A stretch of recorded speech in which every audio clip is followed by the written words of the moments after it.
Thank you, everyone. If you could take your seats and we'll resume the meeting.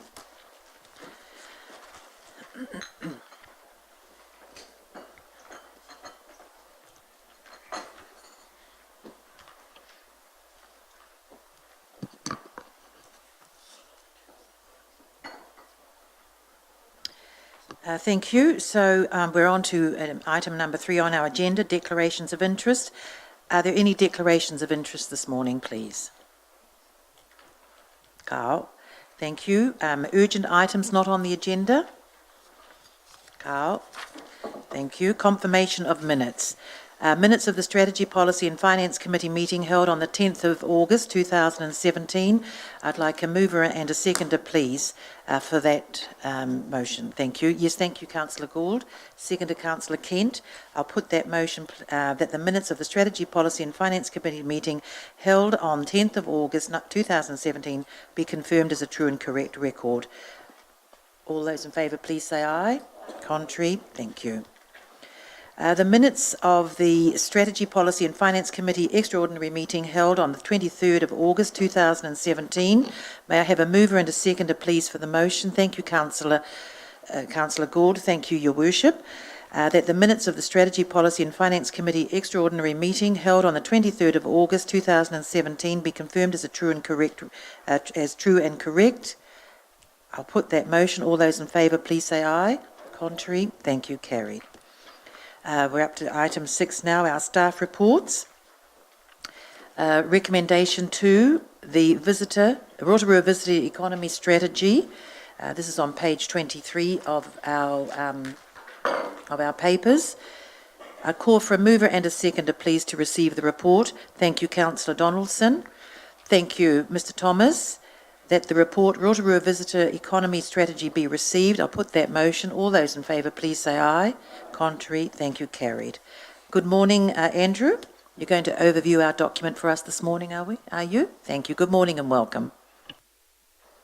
Thank you. Good morning, Chairperson and Councillors. So I've just got a really quick presentation. We'll just touch on a couple of the highlights and then obviously we'll just take questions. So just look, a real quick little bit of context. I think it's just important to put it in a setting that this isn't necessarily a kind of typical strategy process for council. We're not kind of going through a lengthy engagement process because we already have quite a bit of context which is fed into this. So just touching on that, obviously we had Professor Terry Stevens here 18 months ago that many of you obviously participated in some of those discussions. There was quite a clear, I think, acceptance and a desire for us to be increasingly moving away from destination marketing to destination management. And just that, that number one rule that he continued to stress to us, which was, continuing to focus on how we create great products and experiences. So that's really fed into and influenced a lot of this work. The second kind of piece of context is, again, through your Rotorua 2030 workshops and the Rotorua Way, there was a deliberate focus on those kind of key strengths, and a number of big moves and key projects were identified through that process, and those have all been kind of picked up and crystallised in the visitor strategy, which is in your pack. The last kind of piece of the puzzle is obviously, this is probably going back 3 or 4 years now, there was a regional growth study. One of the areas that was identified through that work was the visitor economy. I think it's safe to say that through that process, there were a number of kind of little projects identified, but there wasn't necessarily a really good uniform kind of agreement across the whole of the bay that the document kind of captured the right things. And subsequently, MB have agreed to kind of fund these 4 sub-regional strategies to enable basically some stronger collaboration and better identification of what the real challenges and opportunities are in each of the sub-regions. So, we're all after the same thing ultimately. We want, increased length of stay and more visitor expenditure. So that's the context within which this has been set. So that's just important to kind of note. Second kind of thing, so the strategy. So again, just touching on the process by which it was put together. So MB provided funding alongside the Bay of Connections. So the 4 sub-regions are obviously ourselves, Taupo, the Eastern Bay and Western Bay, and basically we've ended up with 4 strategies which have got a similar look and feel, which enables basically it's sort of a lot easier for us to go and have a discussion with central government.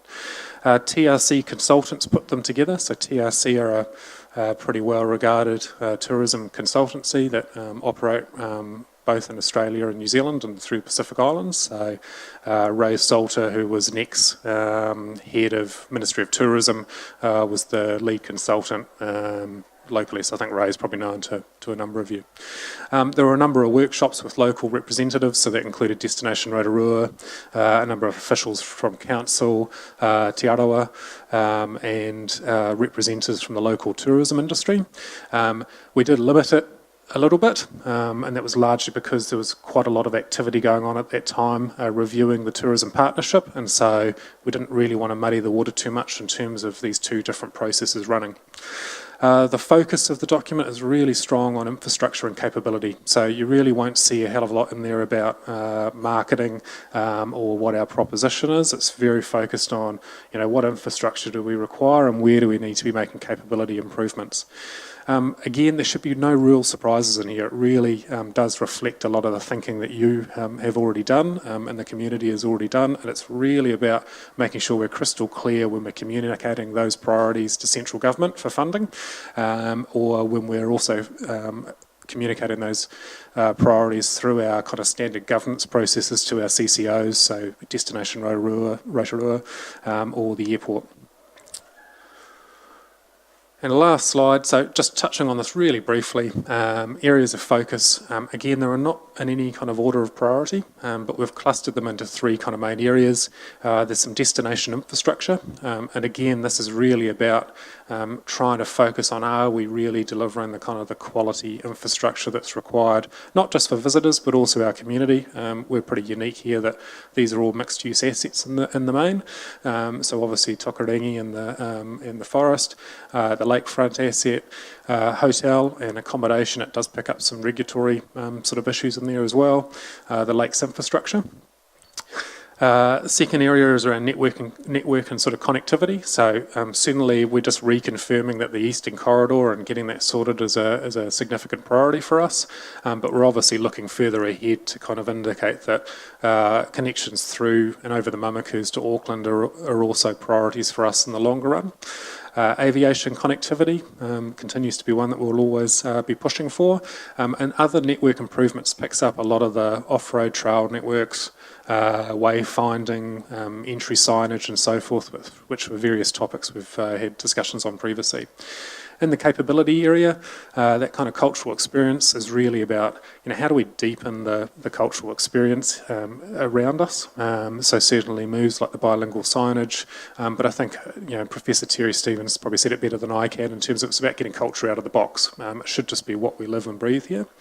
There's obviously continues to be some opportunities to work with supporting Te Arawa, particularly the landowners, to realise their aspirations.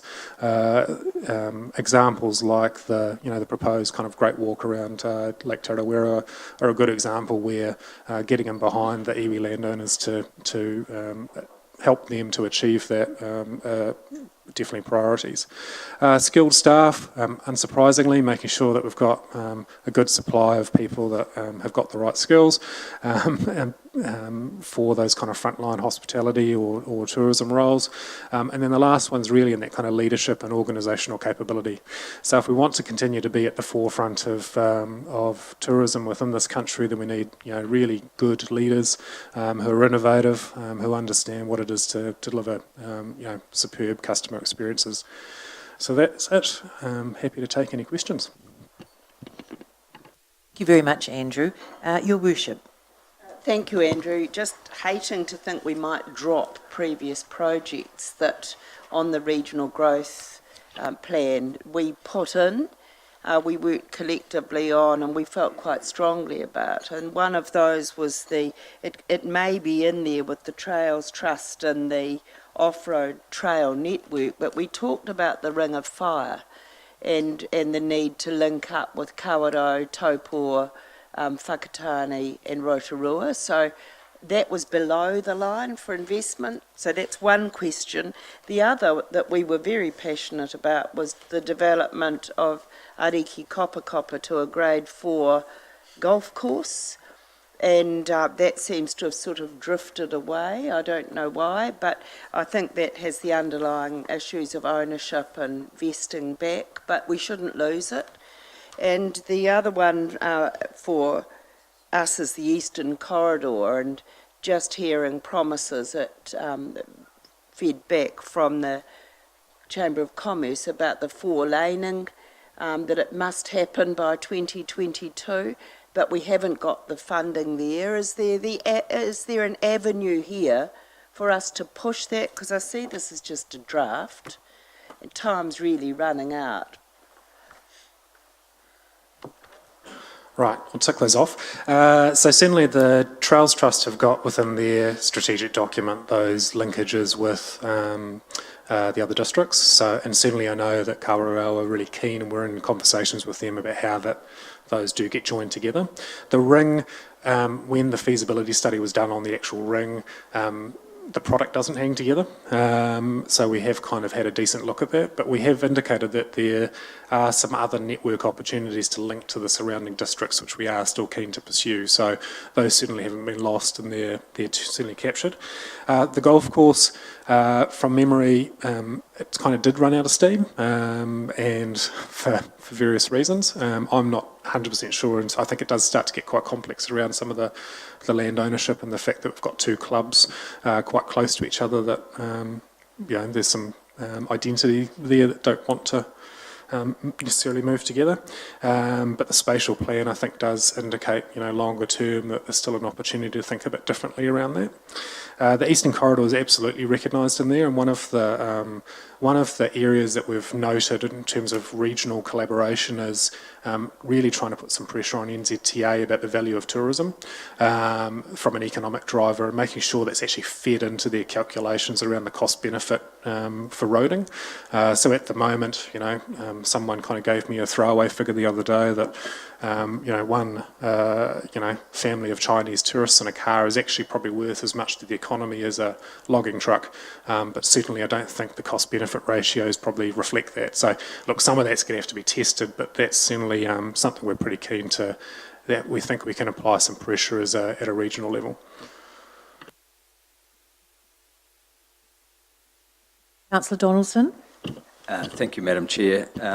It's just on the skilled staff section on page 15 of the document, Andrew, and through you, Madam Chair. I was at a business networking event last night, and there's a bit of consternation amongst some hospitality providers that new immigration rules, they've had work visas cancelled for key members of their staff in hospitality. These are duty managers in hotels here in Rotorua, and they've had their work visas cancelled. They've been trained at Toi Oho Mai. They've been working successfully for 2 years, and they've lifted their remuneration above the threshold, but they still have to leave, and because of apparently our unemployment rate, and they're struggling to find appropriate staff. So I see that as a real threat. And I just wonder what the mechanism is for approaching government to say, this is a real issue for the industry here. So appreciate any feedback. It'd be good to see that in the document. I think that is a threat and a weakness. Through you, Chair. Look, certainly we can reflect that in the document, because it is a threat, and it's another one of those aspects that we need to make sure we've got the right supply of staff coming through. It's not a straightforward answer I can give to you on that one. We're in touch with, there's a local immigration kind of manager that will raise that with and see what result or what action we can kind of trigger from that. It's certainly, if we've got that feedback from employers, it's kind of helpful to aggregate and provide back. So we'll possibly talk to you afterwards. And Thank you.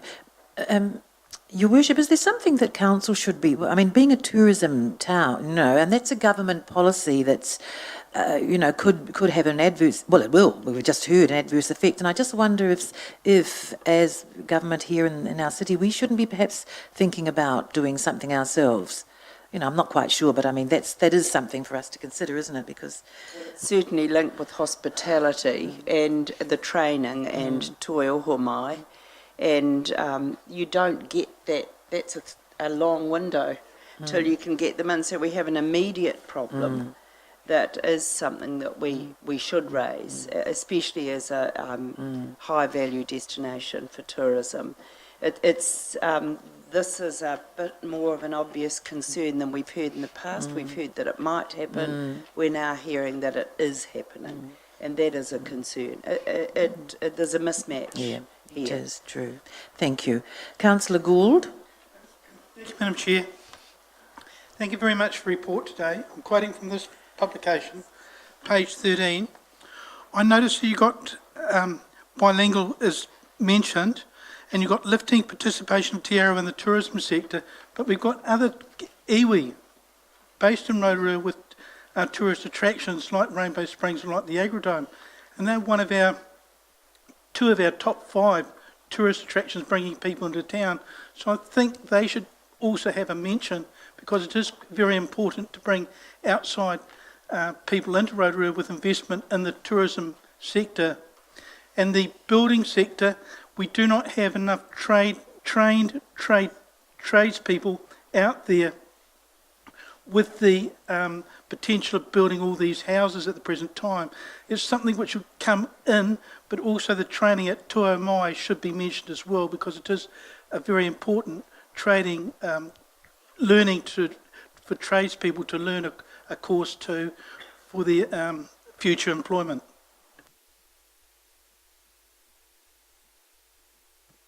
I don't think a response is required, but that's noted. Thank you, Councillor Gould. Ms Mohi? Kia ora tātou, i te tahi he mihi kawana kia kaitau nā rangatira, nā kai whakahaere o tēnei taone, nō reira, nā mihi, nā mihi, nā mihi. Kia ora everybody, just 3 points really, just from gathered comments from the Te Tātou Ropu.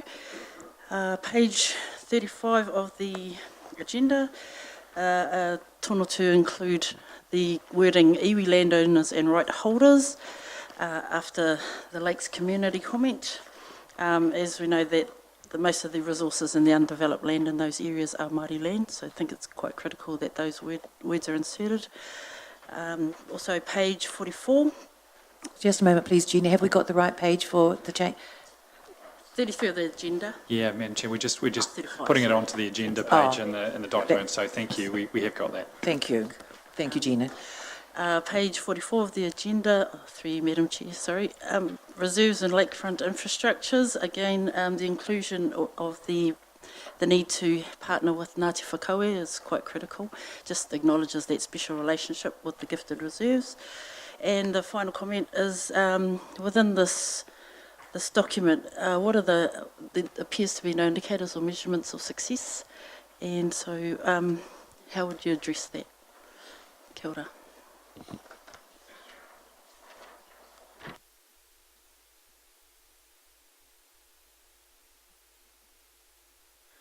So I think on page 4 of the strategy, which will, sorry, apologies, will be a slightly different number in your agenda. Just check what number that is. Hopefully it's there. 30. No, page 30, yeah. There are a series of growth targets there. So in terms of what we're striving for, those are the big top level ones. So certainly I know probably everyone was familiar with the $1 billion expenditure by 2030. That's obviously been revised upwards.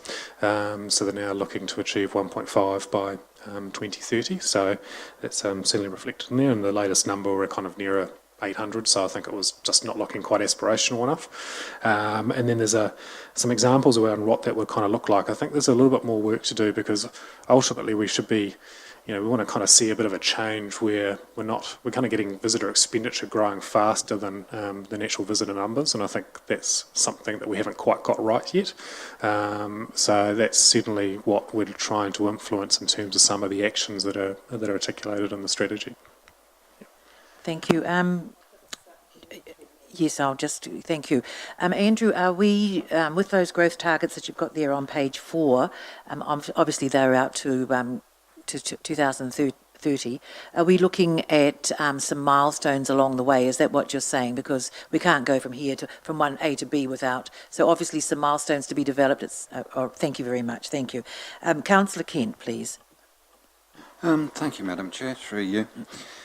My first question is, what is actually the purpose of this report? Because to me, when I read through it, it doesn't remotely address any of the weaknesses that are actually listed on page 31. It reads to me like an attempt to justify projects that this council's already got in the pipeline.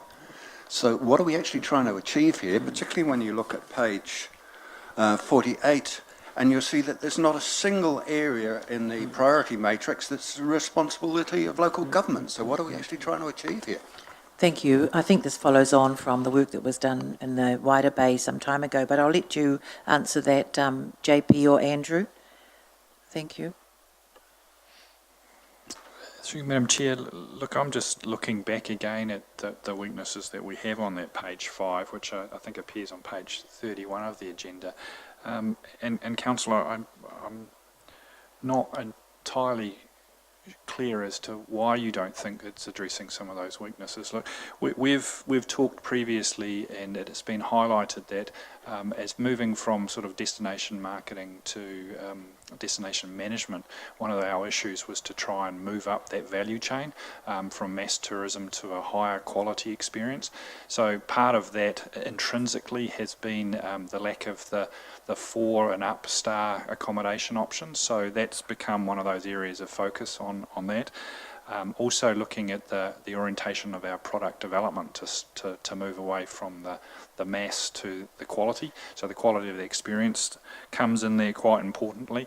And we've all talked significantly about the importance of our roading links, and it's the Auckland, Waitomo, Matamata, Rotorua link, so the roading and the air connectivity, which is hugely important when you consider we have 3.4 million visitors estimated, and yet we've actually got we're not that high up on the air connectivity in the way of regional airports. So those sort of key priorities do come through quite strongly, and so it has been that infrastructural focus.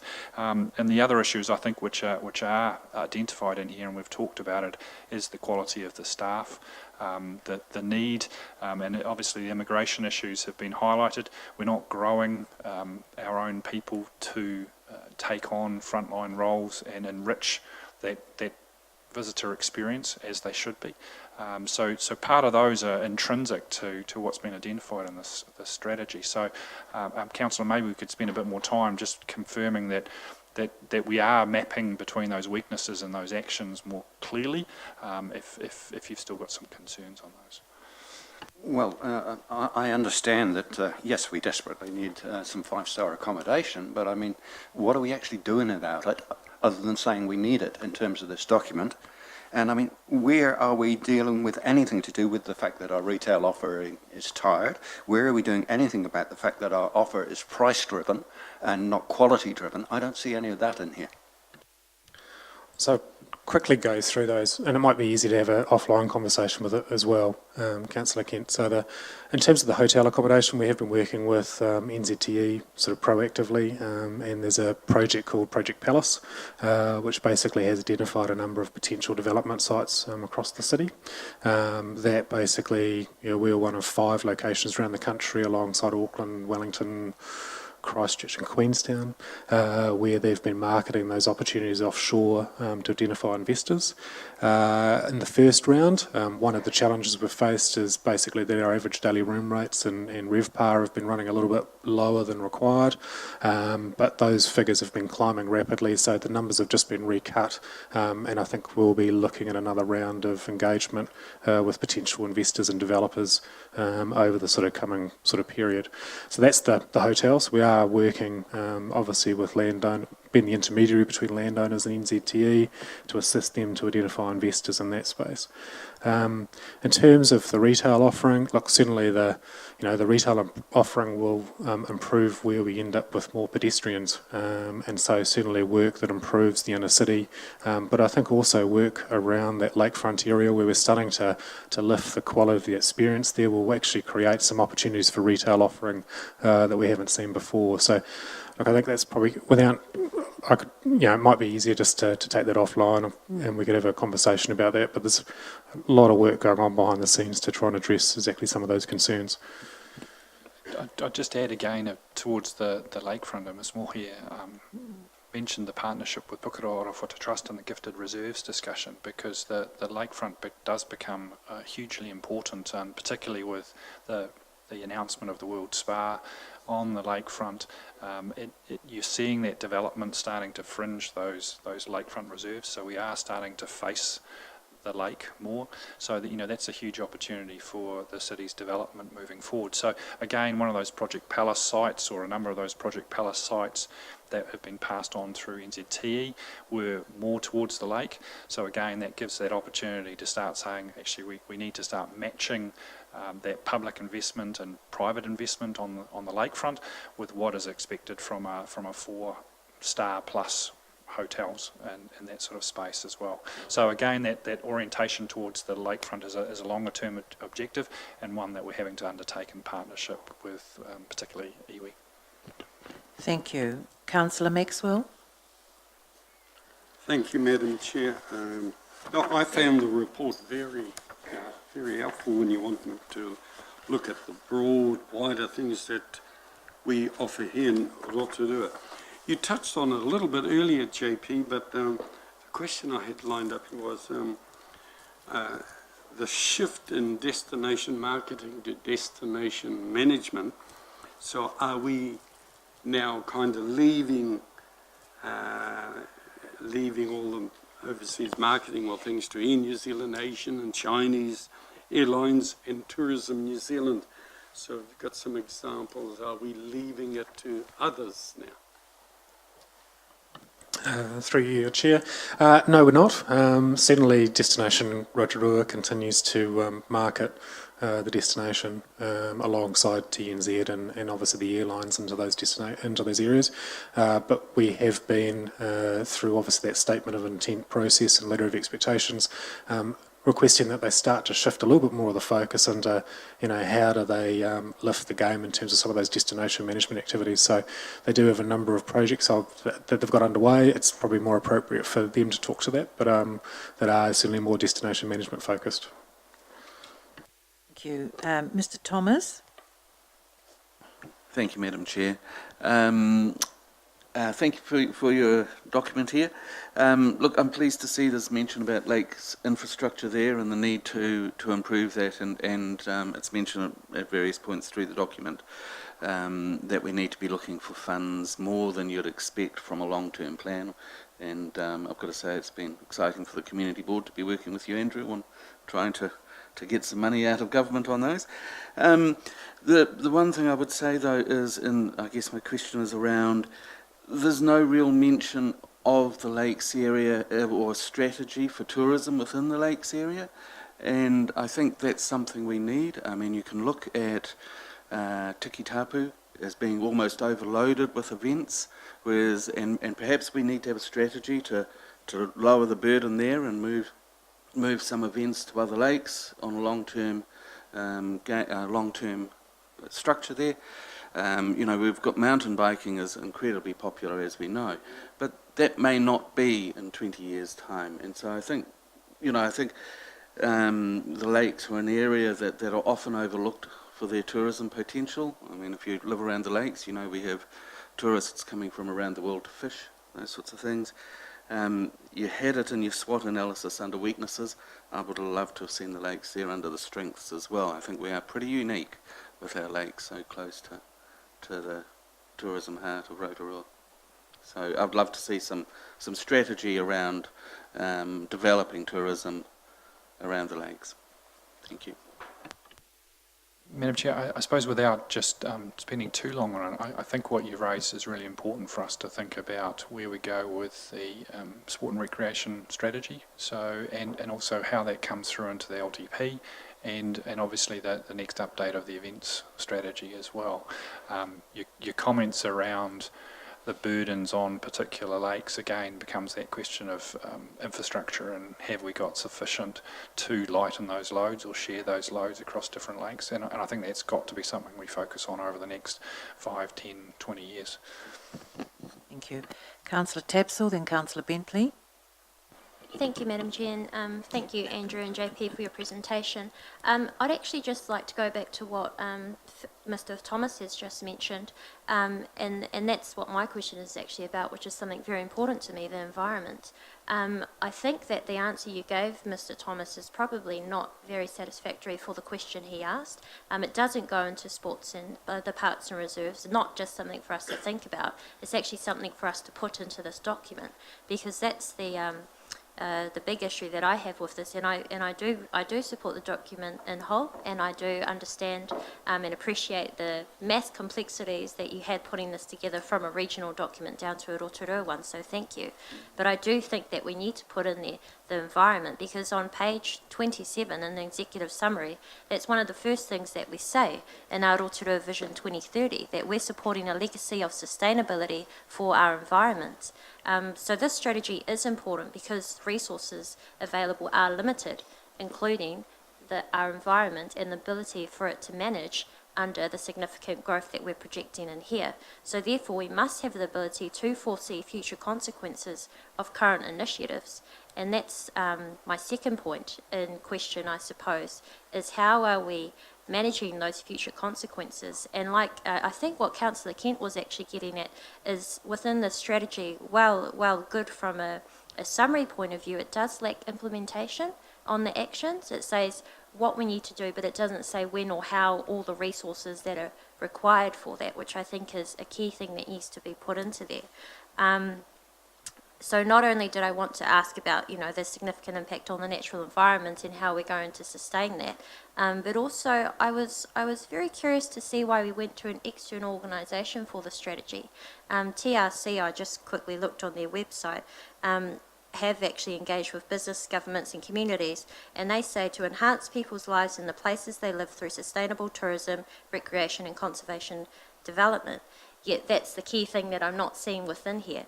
And I did also want to ask why we went to an external organisation when we have such good capability within our current staff who have worked on these areas for many years, and of course our new CCO with Destination Rotorua. So I'm sorry I have given you a lot of questions and feedback, but if you could try answer some of those, thank you. Cool, I'll do my best.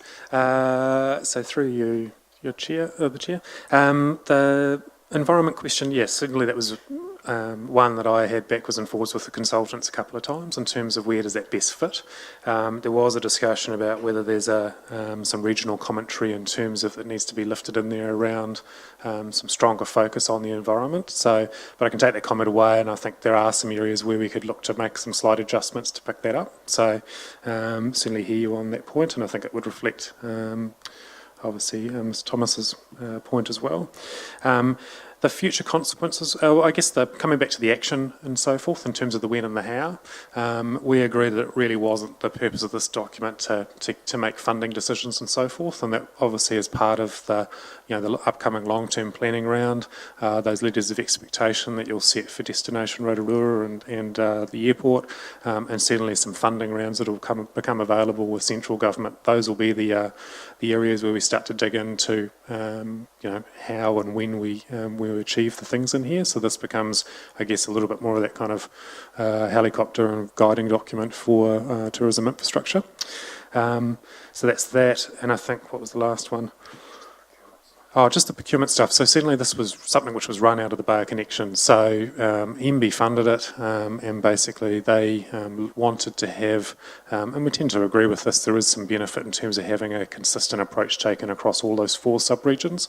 It certainly triggered some really good dialogue between the 4 sub-regions, and I think where traditionally we might have been in a bit more of a confrontational kind of space about we're poaching visitors from you or vice versa, it's actually moved that conversation forward quite nicely. We're actually having a stronger regional kind of view. We're actually competing against other regions around the country, so holding visitors here for longer overall is what we're aiming for. So that's the TRC. Certainly the expertise that's available within staff and across the organisation have input into this document as well. So, yeah. Thank you. And just elaborate further on the action planning that comes out of that, because it is being funded out of the Bay Connections and with the other sub-regional plans, there is a view then of saying, so what becomes the priorities as far as actions from a region-wide perspective, and that's got that linkage into MB, particularly around that tourism infrastructure fund, but then that leaves the residual action planning to say, well, what are councils going to continue to do within their sub-regional areas, and that's what I was making that comments about our local strategies, and then into our LTP to get that focus as well. So there's becomes sort of a document that goes back up to a regional perspective and then comes back down for its action planning as well. Thank you. Councillor Bentley. Thank you, Madam Chair. Thank you, Andrew. During your plans for the lakefront development, have you come to any sort of decision with regard to the sound shell at this stage, or recommendation? No, not at all, Councillor. What we're doing, and I suppose just talking a bit more about the process, is we've taken a working group that's comprised of council representatives and also those who currently sit within the Gifted Reserves Protocol group. And so we've gone off and spent some time looking back at the various concepts and master plans that have been developed for the lakefront in the past. So really what we're trying to do there is not reinvent the wheel, but to go back and say, well, what's the changing landscape that's around the lakefront, what has occurred, and where do those current and existing plans fit? So we've obviously seen the announcement of the World Spa, so that's obviously quite transformational at one end of that initial lakefront section. So, what are the implications for that into the concepts that were probably done 5 to 10 years ago. So we're still working through that process, and as we get through either a refinement or a review of those master plans, we'll be back to council to present those. Thank you very much. Your Worship, thank you. I think we're all starting to show that we're asking questions about how did this happen, really. And it doesn't feel like it's written by us. So I get the external consultant writing it. But with the growth targets, that's quite an old tourism way of measuring tourism.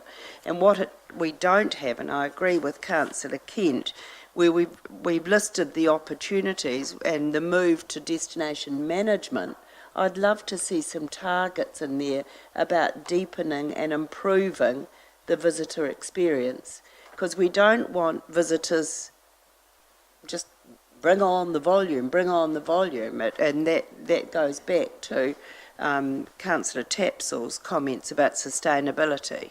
While we like growth, it's not the only thing we should be measuring, and there are no measures in there. The other bit that may not have been ready at the time they wrote this report, we haven't got our key projects and our big moves. And I think that's very much part of this, Long Mile and those, the other bit that we've now finished on our executive summary. I'd love to see that in there if we get a chance to do that. And there seems to be a change too in the wording. How do I say this diplomatically, really? Rotorua was always seen as the heart of tourism. And we were the hub, and the wider region were the spoke. So we always seem to agree, the industry themselves always talked about hub and spoke from marketing, and that include Matamata, Tauranga, Taupō, Whakatane. But you don't feel that here. We feel like we're a sub-region. And we always pushed back about our own place in the sun. But I don't know why we've lost that sort of the centre of tourism. I know other areas are growing, but they're growing in housing, not in tourism product. And they're looking for tourism product that fits their place. So I think we need somewhere in here still about, I know that, MB look at us as the hub, and we seem to have lost that wording, but it may be because it's not written by us. Yeah. And the other one is definitely the sustainability angle that we're very proud of, and we've said that, that this is the difference for us in Rotorua. It's this phenomenal environment and culture. And it sort of comes through in some of the wording, but I suppose it's not reflected as we wrote our annual plan and our vision refresh. So I don't know if there's time to have a little think about how we could twist that wording a bit, so we get a bit more ownership. Thank you, Your Worship. Jeff, you wanted a comment? Yeah, through the chair, if I can just make a comment, I think the issue that you're grappling with is that what is the purpose of this document and where does it fit? And I think the key from my perspective is that the master plan that this is drawn from is the Rotorua 2030 work that you've signed off, and you'll see that reflected again a little bit later in the spatial plan work. What this is a slice from that which takes an angle to say, from a tourism infrastructure perspective, what is our plan and our response? Now, why are we doing that? Fundamentally because we've actually got within the region some strategy work going on, which we actually need to be able to reflect back into what are our priorities with regards to tourism infrastructure. So this is not a broad brush strategic plan. It is simply, if you like, the master plan, which is Rotorua 2030. It's been sliced and presented in a slightly different way with respect to what's relevant from this tourism perspective. So I don't think it's unusual to not see everything that you would normally expect to see, because this is yes, that's right, because this is really a document that drops out from the broad ownership of the material that you have. Thank you. Ms Mohi?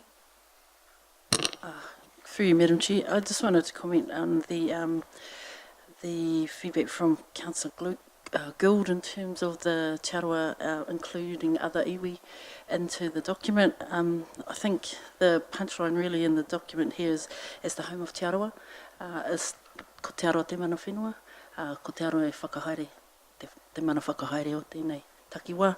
I do acknowledge that there are other iwi that have business investments in the city, but at the end of the day it's Te Arawa's whenua, Te Arawa's story to be told, and that is expressed in those 4 points that are down there. So, I'm not sure how you want to balance that. But I think Gina Tauruhere would know that. I mean, you do know that, don't you, when you're Tauruhere, so... I think if we start talking about including other iwi at that higher level, then we're getting into some trouble. So kia ora. Kia ora. Thank you. Councillor Donaldson.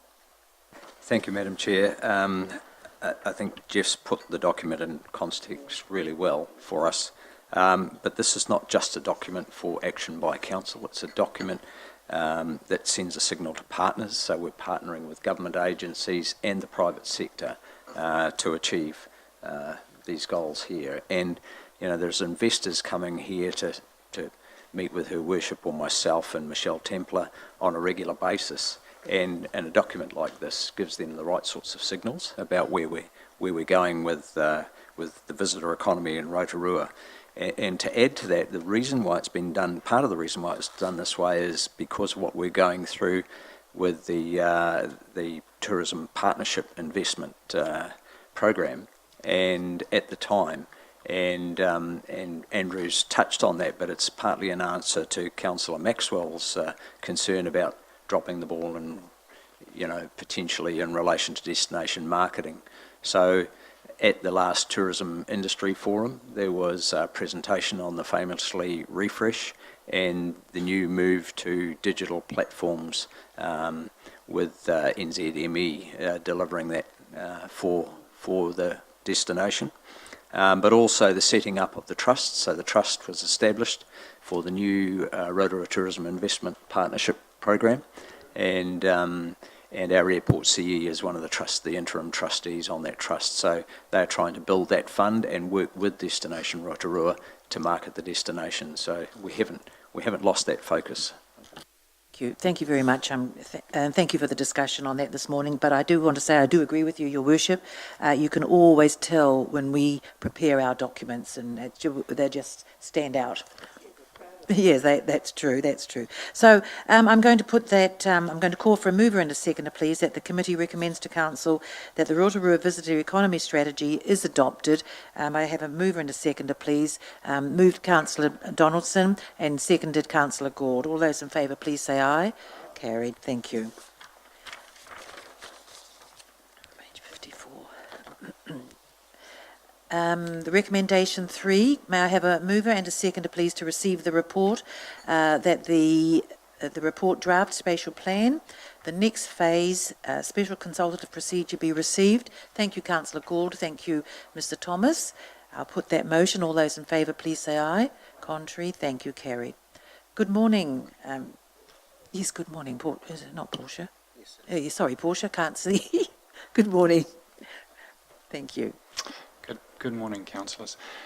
Councillors, I'm here with, I suppose, significant pride in introducing this draft spatial plan to you today. It's been an incredibly long journey for us to get through to this point of a draft, and it's an extremely complicated philosophical set of thinking that has to go into it. So, look, I'm very proud of the team, and I'd really like to acknowledge the work that Portia has done to reflect the change in focus and making sure that this is a strategic document, but also Sally Smith and how she has presented the document for us as well, which is, I think, really important to make sure we get that impact in as simpler way as we can. So I think the team's done a fantastic job on that, and I think the other thing too, which is really important in here, is the quality of the thinking that's gone in behind it, councillors. There's been a huge number of conversations, and I'm just reflecting on probably just the last 12 months to shape this.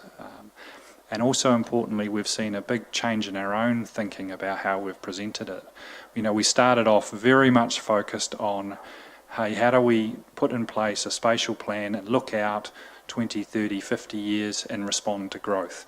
So it was a responsive plan rather than being actually, this is a strategic document about how we want to shape our future and give effect to the vision we've set out in Rotorua 2030, which is a big change and a really difficult change to achieve. So I think the team has done a fantastic job in achieving that. So, and it's also been critical in making sure that we have identified some responses which can't be short-term, which have to be longest term. How we improve our environment, we get more sustainable, we respond to housing issues, and also we start addressing iwi development aspirations. So hugely important for us as a strategic document moving forward, and with some quite complicated concepts that sit behind it. So it's been a lot of work to achieve that. So hopefully you're seeing that reflected in the document you've got. So councillors, I'm just going to go through a couple of process slides here, if it's going to work for me. So look, if we just look back at the last 12 months, the backbone of the work that has been done over the last 12 started with those workshops that you undertook with Ree Anderson, and you did that work about that very high level thinking. We spent a bit of time with Te Tato and also Councillor Donaldson's Economic Development Advisory Group, so they were critical in that initial thinking. And then we spent some time shaping up what that might look like in a discussion document, and we all know the blobs on maps. Now all of those were also tested with those landowners about whether they fitted with their aspirations before we put out that discussion document. And just down the side there, you know, we've highlighted some of the feedback we got through that discussion document, which was huge, and there was a lot of people engaged in those conversations. And I think what's happened during that time is that as we've moved through to a draft plan, some of that thinking has actually changed and moved with us as well. So, and I'll highlight a couple of the areas of those. There's been some particular iwi groups who started off saying, no, the time's right or the opportunity's not right for us, and that's what was fed into our discussion document. But by the time we've now reached this draft stage, that attitude has changed, and they're very much saying, actually, we can see what we can do now on our land and in our area, and so we're very keen on progressing that further. So I think it's been a critical discussion to have had in our community leading through to this draft document. So as I say, it's now, I think, orientated more formally as a strategic document with the intention of how this gives effect to our vision for the future. So again, where does it fit? And this is just a diagram we've got inside the document, and I think it's really important. And we've talked about our vision, our goals, what's special about this place. Obviously, that's critical to us, and that needs to have been brought into this plan. And this plan, as a draft and then hopefully into its final state, is going to be really important for helping us cement those discussions out into the region and into other regions, but also with the investment that needs to come as far as government infrastructure. So whether that's tourism investment infrastructure or NZTA or discussions into airport connectivity with Air New Zealand. So critically important there. But also it starts giving a physical representation of some of our thinking that needs to be brought forward into our long-term plan and some of our other strategies and action plans. So the issues raised by Councillor Tapsell and Mr Thomas about the future and how we start looking at we're improving our environment and our sustainability, but also how we manage around our lakes, a sense of community and the facilities they need for a sense of community in those places, but also those recreation activities, because it is such an important place, our lakes, as our playground, but also for the environment protection as well. So that's critical, and you can see there just along the bottom the references to things like the 30-year infrastructure strategy, long-term plan, and our asset management plans as well. So councillors, I'll just hand over now to Portia just to talk through some of the critical maps and the approach we've taken in presenting them in the document. Morena. Over the last couple of months since we last met with you at the last workshops, we've done some real spatial plan soul searching and to reshape how we were thinking. And what we've done was we looked back at all of the research and all of the data that we've got, and we've got a lot of real serious research documents that sit behind this spatial plan. But then we merged that with all of the feedback that we got from you in the workshops and from our community as well. And what was falling out of it was that there was a series of objectives that were quite obvious that what we're all trying to aspire to, what we're trying to achieve, and that was also dropping out of our vision, out of Vision 2030 as well. So we've come up with 7 key objectives of what we're trying to aspire to, knowing of course that a spatial plan over 30 years, it is really a formula, but still it needs to be aspirational. Yes, we know we're going to grow and that we're going to have 30,000 more people potentially. Then how are we going to also ensure that we are meeting our aspirations as well? So this is the high-level document, map that pulls together all of those objectives onto one key map. Objective 1, of course, to build our homes that match our needs as we grow over those 30 years with those additional people. We know that our population will be changing. There'll be different sizes in households, there'll be different needs as the population changes over time. So where are we going to put those people and what type of housing are they going to need? So we're ensuring, in that objective, we're ensuring that we've got the variety and the different types of housing available. Objective 2, with creating our thriving neighbourhoods, we're very lucky to have a real hierarchy of neighbourhoods within our district. So starting of course with our CBD being the main centre, but with Nongataha being a really great thriving little neighbourhood and village out there as well. And then we've got a series of other style types of neighbourhoods. So we've got the lakeside communities, and they've got their own flavour and their own aspirations out there as well. We've got the Māori villages as well, so very unique to us. So how do we ensure that they are growing and thriving as well? And then, of course, we've got our existing urban suburbs. So we've got some suburbs that have some high social needs that we're going to need to deal with over the next 30 years.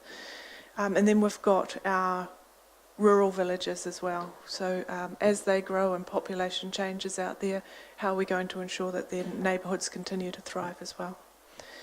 The objective 3 is to enhance our playgrounds and neighbourhoods. So while we're growing our population and our jobs are growing, we need to ensure that we're protecting our environment for our future generations. So we've identified an area which is fairly obvious around our lakes, and we've got some other ways in that objective in which we can connect our thriving neighbourhoods to the lakeside edges as well, and that's along the stream edges and ensuring we have an off-road network to connect our neighbourhoods.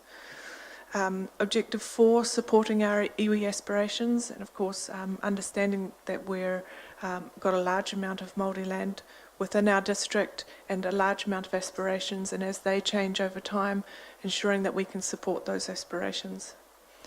Objective 5, with creating a vibrant city heart, and we've got some clear actions within that one around the lakefront government gardens and Kura Park, but also ensuring that we're bumping up the amount of tourist accommodation while at the same time reducing the footprint of the CBD.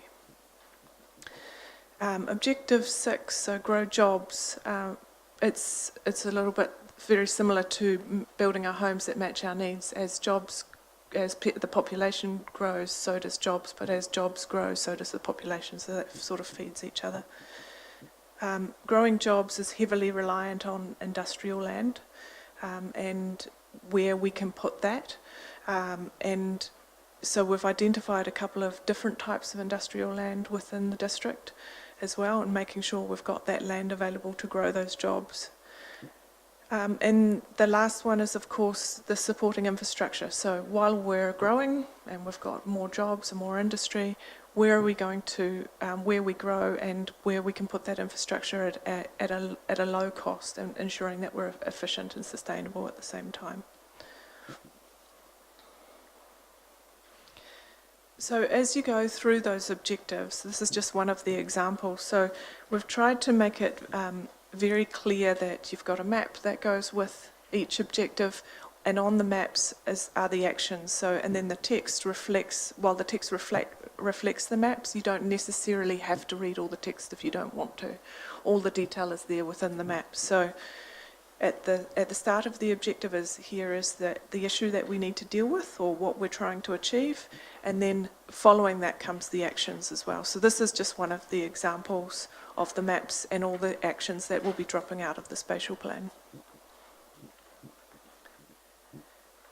We've also gone in to identify some key priority areas. So what's next off the rank kind of thing? What does this mean in the next sort of 5 years or so?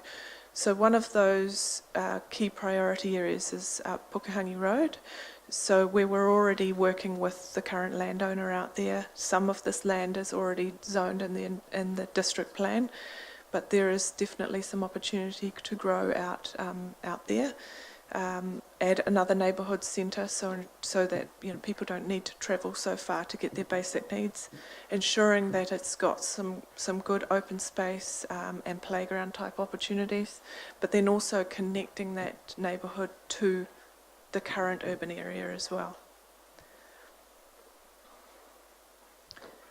Nongataha is another village that when we went out to talk with the residents out there, the majority of them were really interested in seeing some growth out at Nongataha. A great little village that currently has all of the needs and it functions just perfectly. And so it's got its existing urban centre. There's opportunities to grow the existing urban areas and to link those urban areas to the lake along the stream edges. We're also suggesting in here to start transitioning the industrial area out into residential over time, and identifying an area for future area to grow jobs as well.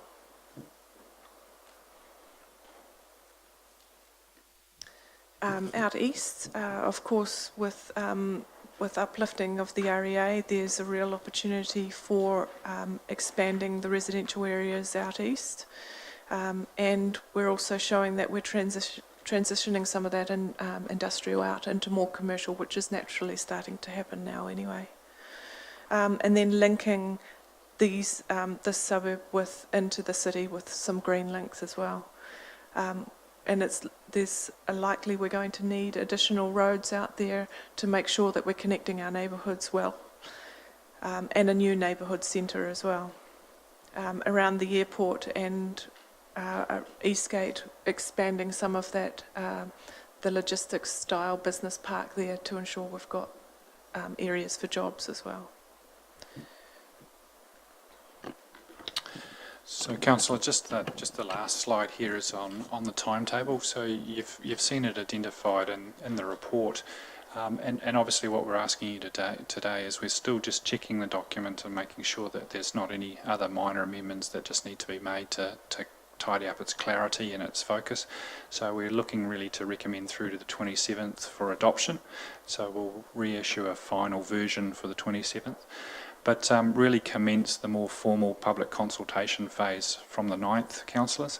And obviously we had about a 6-week consultation period for the discussion document, and we'd like to repeat that because that gives us the opportunity to make sure that those groups who want to engage with us and meet with us to talk about it has sufficient time. But also able to get submissions in and comments in. So that's why we've got approximately 6 weeks identified from the 9th. Again, councillors, one of the things that we'll be working on before the 27th and before we actually kick off on the 9th is to make sure we've got our engagement and our communication plans together. Councillor Tapsell's been very generous of her time in providing us sort of discussions around how we can engage better with youth. So we want to make sure we're building a plan of how do we make sure we engage with those people who this plan will affect, and that's really important for how we give expression to that future of our district. So that's one piece, and Te Taro also indicated that Te Taro would be keen to support us and also identifying some other approaches that we can do to ensure that Te Arawa engagement.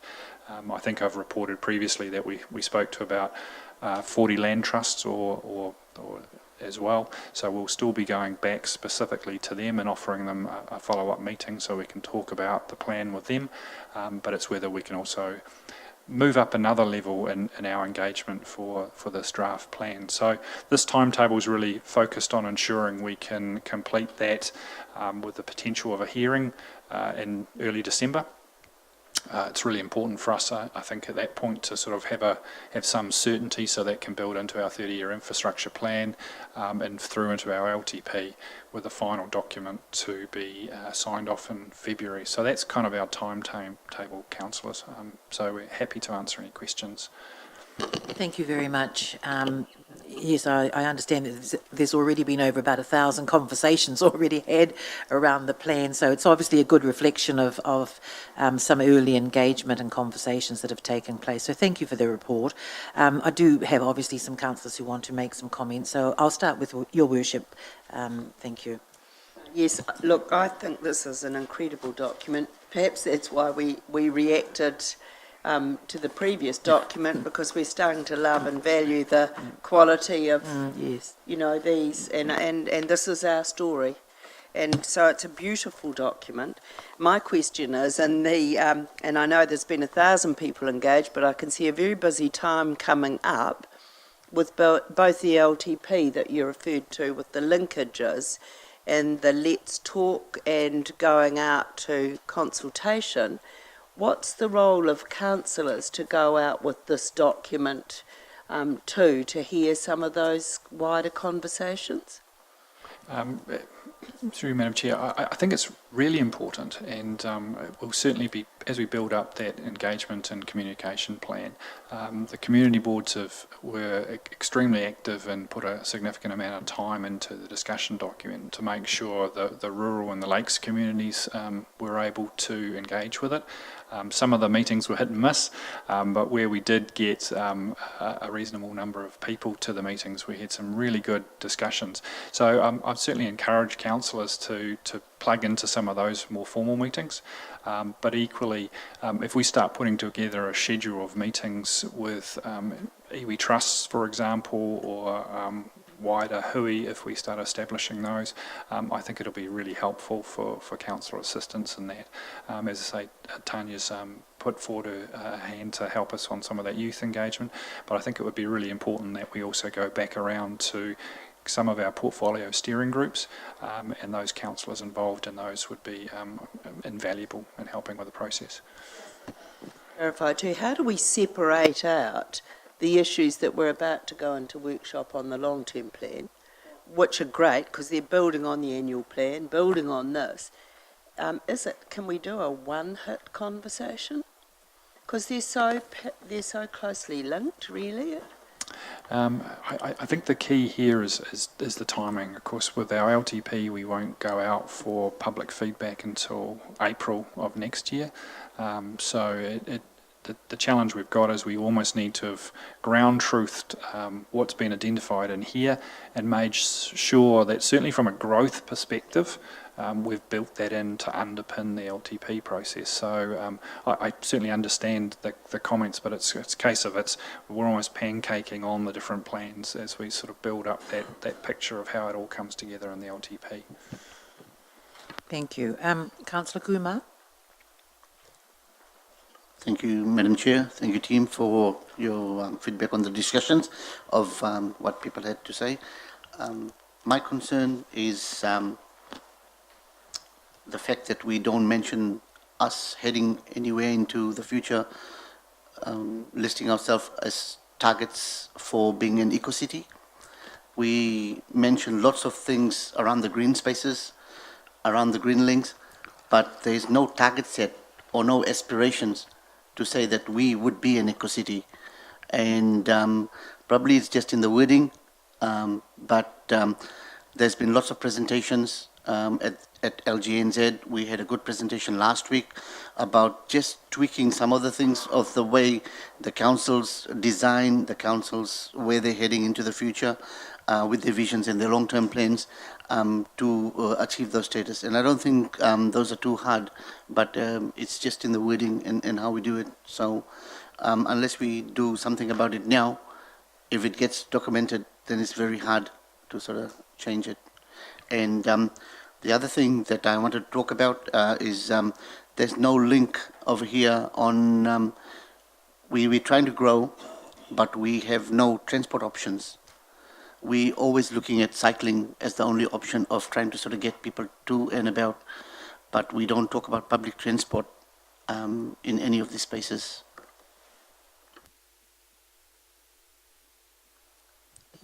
Thank you, JP. It's a good question. I think the comment too about trying to leave a legacy of sustainability, which is in our vision. So I think we have talked about the environment there quite strongly.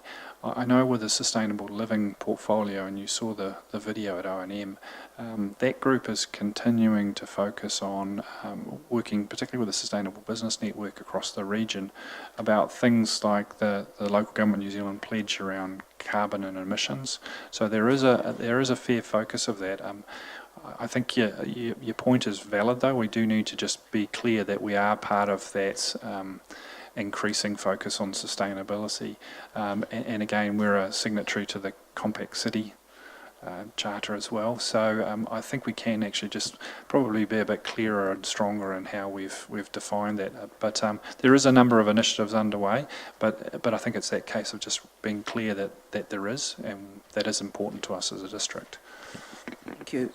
Jeff, thank you, Jeff. If I can make a comment through the chair, again, I just want to position this document and what it is. I think that the key thing about this is that you have identified a vision and around that vision there are some clear goals and platforms. Now, in the work done to date, what we've immediately jumped to are big moves and projects and so on through our annual plan. What this document does is take the vision in a different way.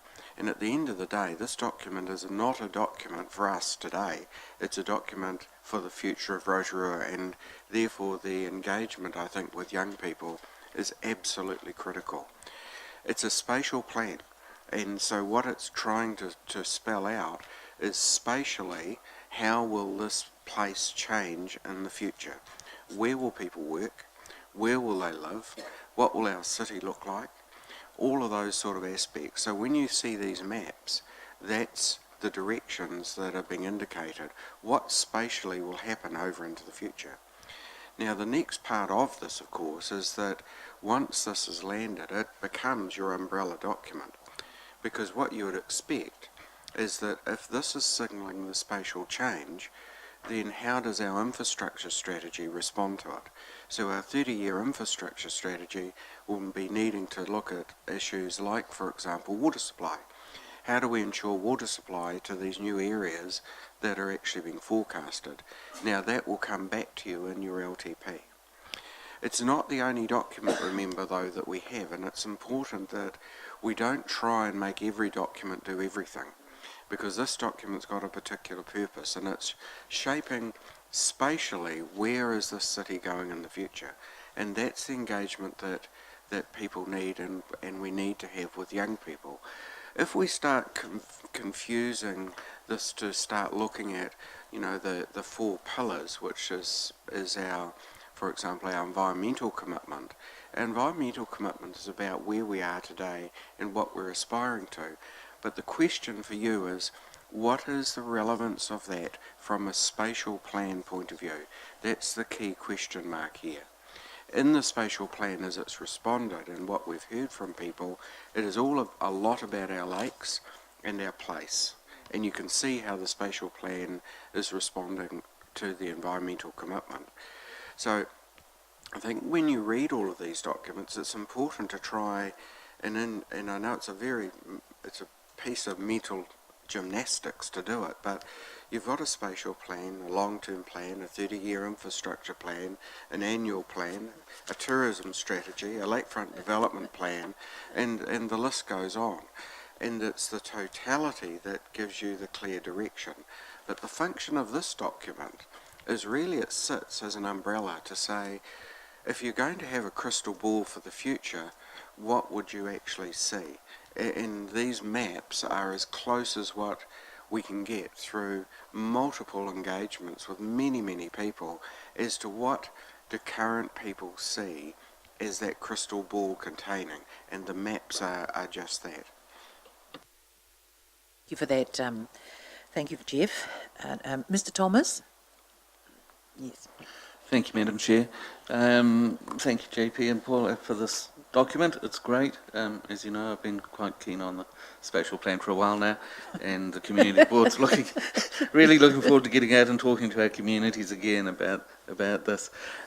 Looking through I've got a couple of comments rather than questions, I guess, and I've got 3 basic ones. The first one I want to say is that reading through this whole thing, the most important paragraph to me is on page 27 of it. It's under the vibrant city heart, and it's headed up quality urban design, and that says it all. I think if you have, and I don't think council should be afraid of, while they're working towards the future and working through their district plan, that future councils should never be afraid of imposing a demand for good quality design. And you could even drop the word urban, because if you have good design, you can actually be really flexible about what you're putting into the space. You can say this space can be housing, it can be commercial, it can even be industrial in some ways, as long as you have that good quality design. So for me, in this whole document, it's the most important paragraph in it, so congratulations for putting it in there. Obviously, we need to respect our environment as well, but that also is covered by that concept.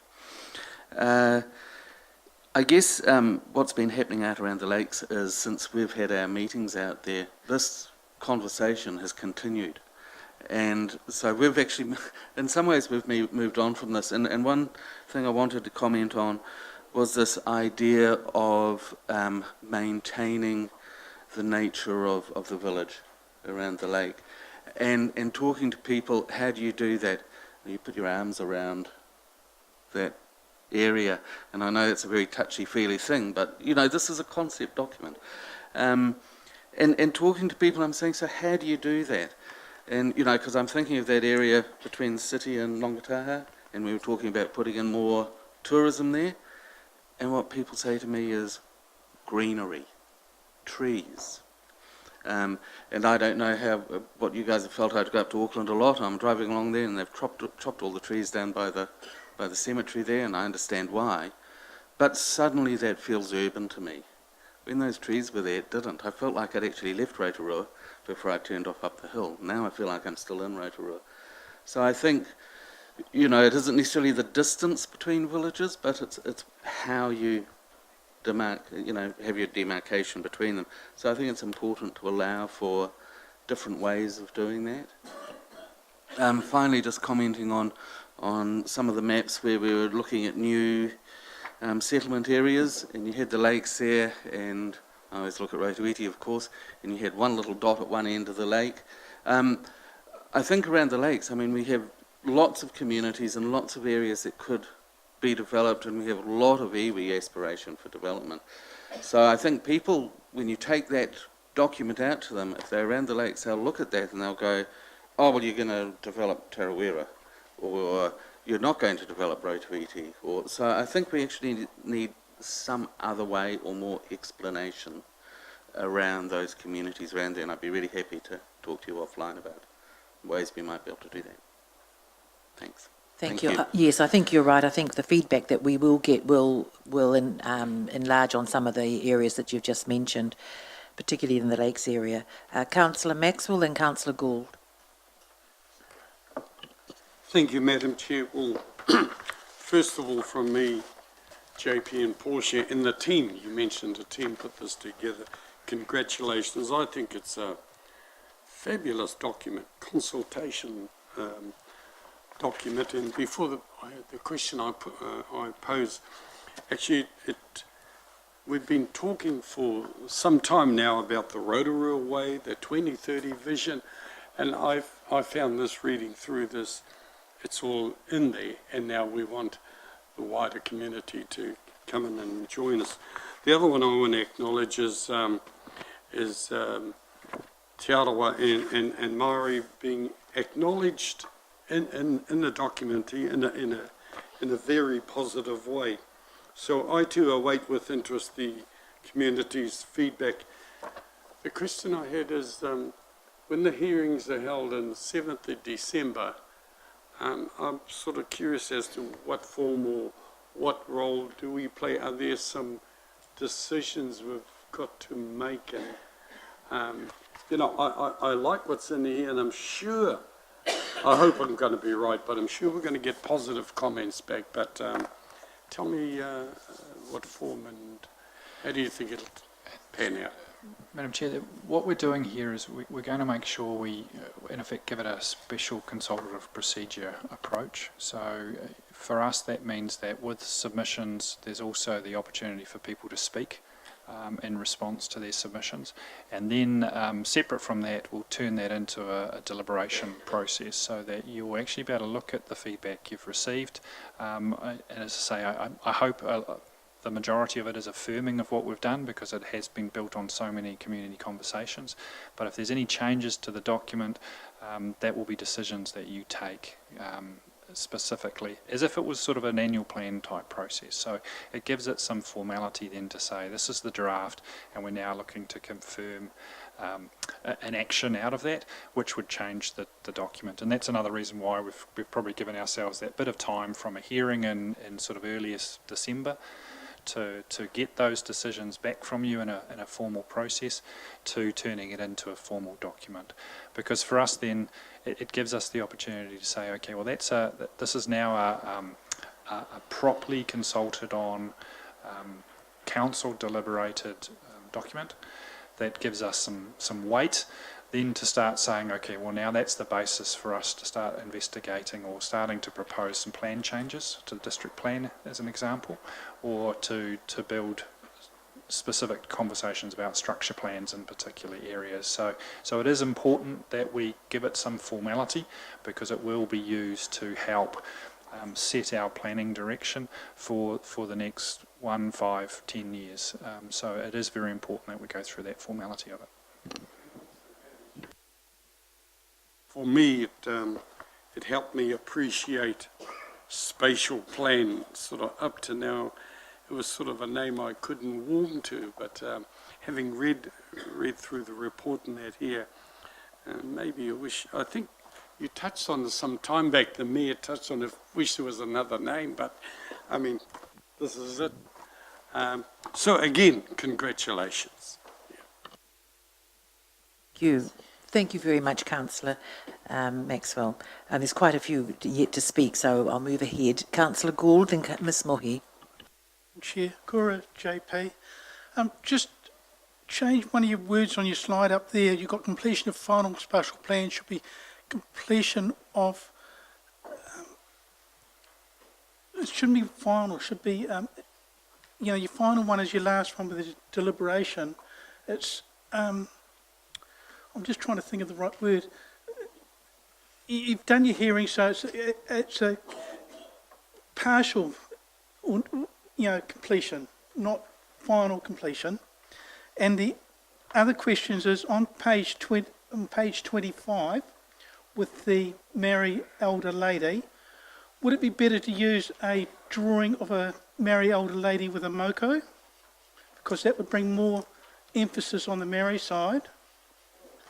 And also on pages numbers 32 and 33 with your diagrams, with the east side diagram with the white part, I would bring down a bit and show the U subdivision or the possible U subdivision just above the water tower, because that's going to be quite a large development potential for Rotorua.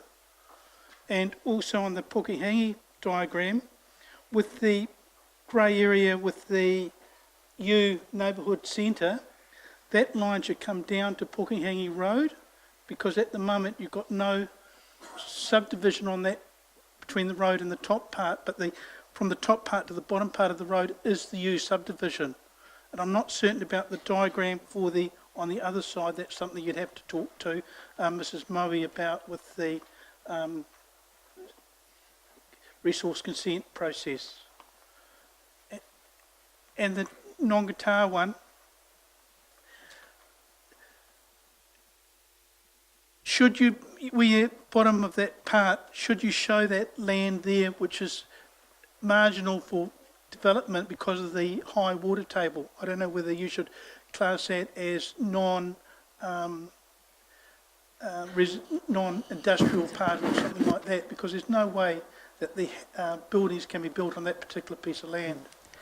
Look, thank you, Councillor Gould. I think what you've seen here are the markings on these maps that are sort of indicative at this stage. I mean, that's really what they are. They're not exactly precise, etc., but they're just to give an indication of where things will be, hopefully, will take place in the future. So I think we've covered that one off sufficiently. Thank you for raising them, though. Ms Mohi? Kia ora kōrua. Yes, just want to endorse everyone's comments about the document. It's really easy to read, and that's going to be helpful for consultation. Just my first comment off the bat is that unfortunately I was unable to get feedback from Te Tatau members because we had some real difficulty in getting a PDF copy of this. So I just wanted to have that noted, and that therefore it'll be through the special consultative procedure that Te Tatau will have to feedback thoroughly on that. I've made a few little tags, so bear with me please. Papakoinga, of course, is very important for Te Aroa. I note that there's a big focus on rural Papakoinga, but there's also, the eco-city discussions. There's a huge influx into the urban centres, and the development of urban Papakoinga is something that's growing, so it'd be important to sort of keep that into focus. And the link therefore to the district plan and the review that would be required to support that would be quite significant. So just wanting to highlight that should be a really important piece of work that should not be rushed or you know, taken lightly. So just wanting to note that. Moving forward, Māori villages. So I notice we've got this page called Māori villages on page 20. Could we amend that to say Māori villages in the urban area? Because there are Māori villages in the rural area, you know, Awaho, Mauria, you head out to Rotorua. So just need to be quite specific that this piece here is speaking of Māori villages in the urban area, sort of makes us feel left out there in the rural areas. The next piece, yeah, again, that Papakainga kōrero. So relating to the Rotorua Housing Accord, you know, the reality is the undeveloped land is Māori, and the issues for homelessness, housing needs are predominantly with the Māori sector. So really important that those things are incorporated into that, who owns the land, who are having the social housing issues, and again, that they occur in rural and urban areas. And reconnecting people with place is pretty primary in that discussion.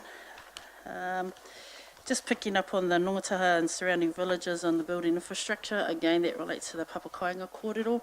The infrastructure that be required to support the development of Papakainga needs to be, you know, closely factored with that. It's all very well having these big aspirations to build Papakainga, but the infrastructure hasn't been costed or you know, taken into account to support that.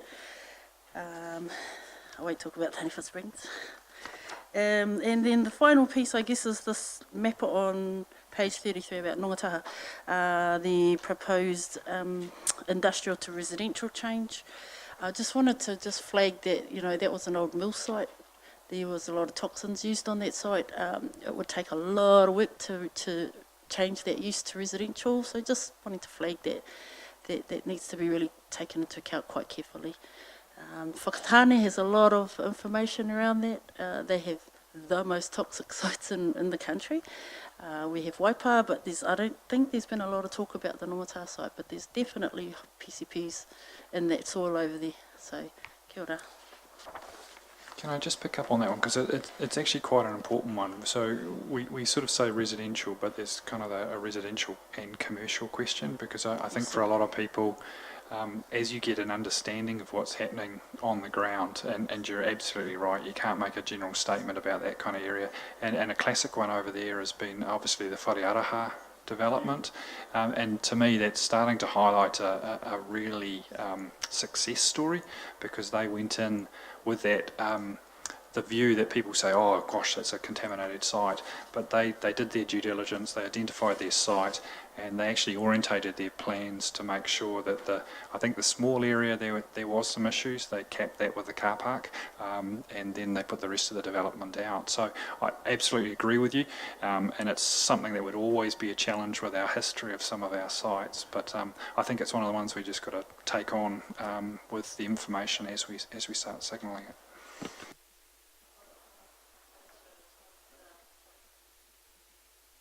Aroha mai. I just wanted to endorse Councillor Kumar's statements around the EcoCity discussion. Attended the climate change EcoCity presentation we had a couple of weeks ago, and it was really interesting in terms of the huge focus we have around cars and how we build our homes around cars. And as Councillor Hunt raised at that meeting, there's some potential subdivisions coming through that are trying to switch that up. So be really cool to see some of that stuff coming through. So kia ora. Yes, thank you. It does highlight the fact that there's going to have to be some change in thinking as we, over the next 20 years, how we develop and methodologies, etc. Councillor Kent, thank you. Thank you, Madam Chair. Through you.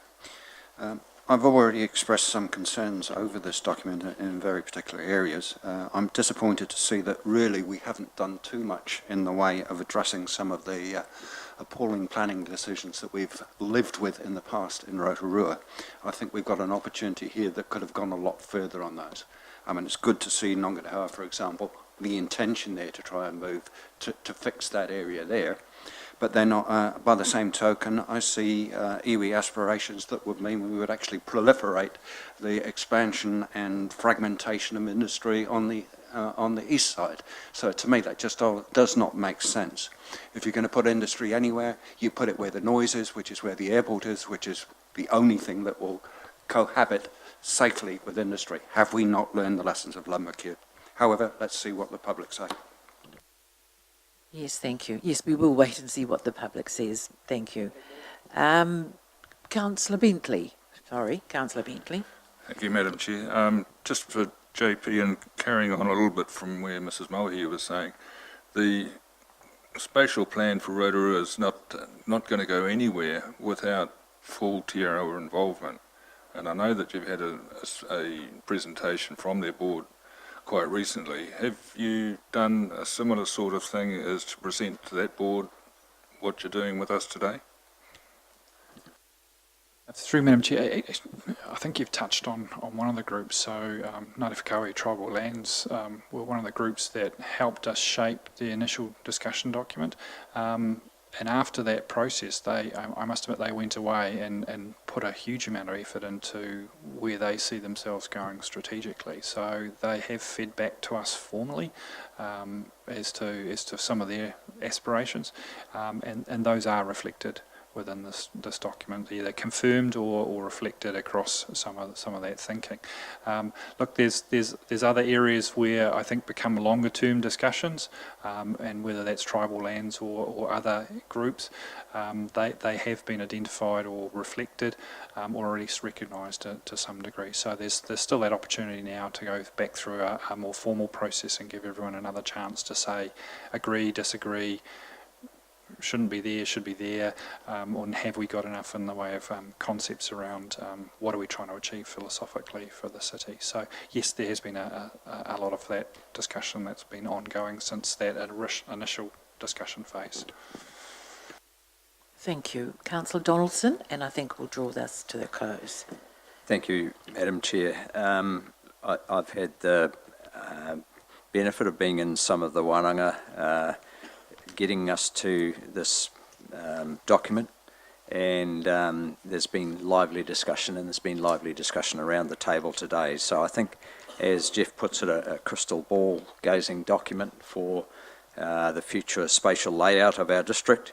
It stimulates a great discussion, and I'd be happy to move part 2 that we adopt it for public consultation. I think it's going to be an interesting period of consultation, and I'm sure the community will be well engaged. And you know, thinking how far we've come, as some of us heard by futurists at Local Government New Zealand, in terms of technology change in the past 10 years, and what technology will change the way we live and the way we move ourselves around our district, and the way digital is going in the future.